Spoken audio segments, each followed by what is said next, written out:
MBS Radio se une a Himalaya.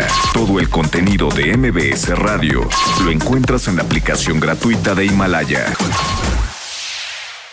Y le aprecio también al subgobernador del Banco de México, a Gerardo Esquivel, que me tome esta llamada telefónica. Subgobernador, muy buenos días, ¿cómo está? ¿Qué tal, Luis? ¿Cómo estás? Buenos días. Un saludo a todo tu auditorio. Oiga, ¿cómo se están tomando en estos momentos las medidas en el Banco de México? Hablábamos hace unos días, en cuanto se dio esta información, por supuesto, de la baja de tasa de interés, medidas importantes para inyectar de alguna manera pues el fomento a los créditos en un momento tan complicado. El escenario pues es muy adverso para la economía nacional, al menos en el corto plazo, de acuerdo a lo que señalan pues varios expertos y analistas sobre el tema. ¿Cómo lo está viendo el Banco de México, subgobernador? En este contexto, el entorno es adverso para la economía mexicana en el corto plazo, como para muchas otras economías que están tomando acciones para mitigar la propagación del virus en sus países. En este caso en particular es como se discutió en la entrevista. Perdón, tengo un problema en la comunicación con el subgobernador del Banco de México, Gerardo Esquivel. Está muy mal la línea telefónica. A ver si la podemos arreglar rápidamente para poder tener mejor comunicación. Gerardo Esquivel, ¿nos escucha? Sí, ¿qué tal? Perfectamente, ya, gracias. Como le decía, sí tiene que ver con una serie de decisiones que hemos tomado, porque las perspectivas económicas efectivamente son complicadas en el corto plazo, derivado de las acciones que se han tomado para mitigar la propagación del virus. En función de eso se ha detenido parte de la actividad económica y eso es lo que estamos tratando de enfrentar. Y lo que nosotros en el Banco de México hicimos fue tomar una serie de acciones en este contexto para tratar de que la crisis transitoria derivado de la pandemia pues no tenga efectos permanentes o tan duraderos como podría tenerlos si no actuamos.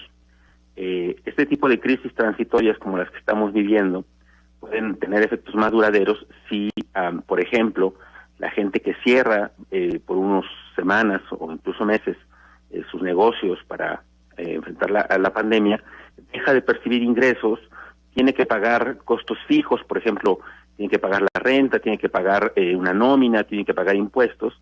Este tipo de empresas pueden caer entonces en falta de liquidez, y si no hay liquidez suficiente en la economía, es decir, si no hay nadie que le preste dinero para poder solventar estos momentos difíciles, pues estas empresas pueden cerrar, pueden despedir a sus empleados y entonces un efecto que era transitorio se empieza a hacer más permanente. Y lo que nosotros hicimos con las medidas que tomamos fue primero, al reducir la tasa de interés, pues es hacer más accesibles los créditos más baratos, los créditos de los que tomen los individuos con las instituciones financieras. Pero segundo, y quizá en este momento más importante aún, es el hecho de que todas las medidas que tomamos van en la dirección de hacer que el sistema financiero en general tenga liquidez, por ejemplo, papel comercial que no está funcionando tanto, que no se está intercambiando tanto en el mercado, puedan usarlo para obtener liquidez con el Banco Central, que puedan, nosotros estamos otorgando fondeo a tasas muy bajas a los bancos comerciales, para que estos bancos comerciales a su vez puedan prestarles recursos a las pequeñas y medianas empresas, e inclusive a personas físicas que así lo requieran. Y ya los términos de estos préstamos pues serán definidos entre las instituciones bancarias y los individuos o las empresas, pero nosotros lo que tenemos que garantizar es que los bancos comerciales tengan, y de desarrollo por supuesto, tengan los recursos para poder hacer estos préstamos, es decir, que haya liquidez suficiente, que no se enfrenten a un problema que podría ocurrir de otra manera, en el cual de repente se enfrenten con que ya no tienen dinero para prestar porque ya le prestaron a muchas instituciones. Nosotros estamos tratando de engrasar el sistema para que pueda funcionar mejor y que no se vean las empresas sin la posibilidad de acceder a un financiamiento en un contexto como el actual. Ese es lo que motiva varias de las decisiones que se tomaron en el banco. Hay otras específicamente dirigidas a tratar de ordenar los mercados, reducir la volatilidad, pero estas creo que son las más importantes. Me llama mucho la atención que, bueno, pues con todo, de acuerdo a lo señalado en una entrevista hoy por el gobernador del Banco de México en El Financiero, señala: los inversionistas extranjeros retiraron 247 mil millones de pesos en el mercado de deuda gubernamental en México. Este es uno de los riesgos que se están viendo también en el marco de la pandemia, el retiro de ciertas inversiones de riesgo para pues tratar de resguardarse en muchos inversionistas en lo más seguro. Las medidas que se están tomando, pues supongo que tienen que ir también en ese sentido, en tratar de pues hacer un poco apetitoso el tema para los inversionistas aquí en nuestro país. Sí, aunque no es el motivo fundamental. Recordemos que la salida de estos capitales fue generalizada, tiene que ver justo con la presencia en el mundo de la pandemia. Cuando ocurren este tipo de situaciones, digamos, internacionales, hay un fenómeno que se llama flight to quality o salida de capitales en búsqueda de inversiones más seguras, y por eso todos los países emergentes fueron víctimas, digamos, de esta situación.